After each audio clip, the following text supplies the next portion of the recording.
একদিন গোপাল দু একজন সৈনিকের সাথে একটি তালগাছের তলায় বসে নিজের বীরত্বের বড়াই করছিল।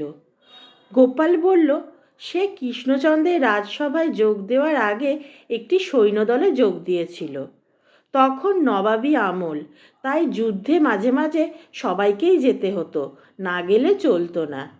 প্রথম সৈন্য বলল, তা গোপাল, তুমি সে যুদ্ধে কটা সৈন্যকে মারতে পেরেছিলে? গোপাল ঢোক গিলে বলল, জানিস তো আমি ভীষণ সাহসী ও বীর। লড়াই হতে হতে শত্রুরা যখন পালাচ্ছে, তখন আমি সাহসের সঙ্গে অগ্রসর হয়ে তরোয়ালের আঘাতে 5 জন সৈন্যের পা কেটে ফেলেছিলুম। তখন দ্বিতীয় সৈন্যটি বলল, আগে মাথা না কেটে পা কাটলে কেন?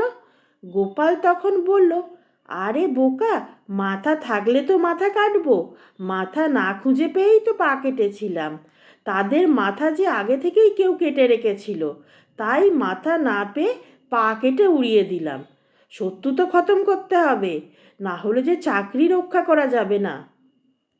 এই ধরনের সুন্দর সুন্দর গল্প শোনার জন্যে এখনই আমার চ্যানেলটি সাবস্ক্রাইব করে নিন। আর গল্পটি কেমন লাগলো তা অবশ্যই কমেন্ট করে জানাবেন।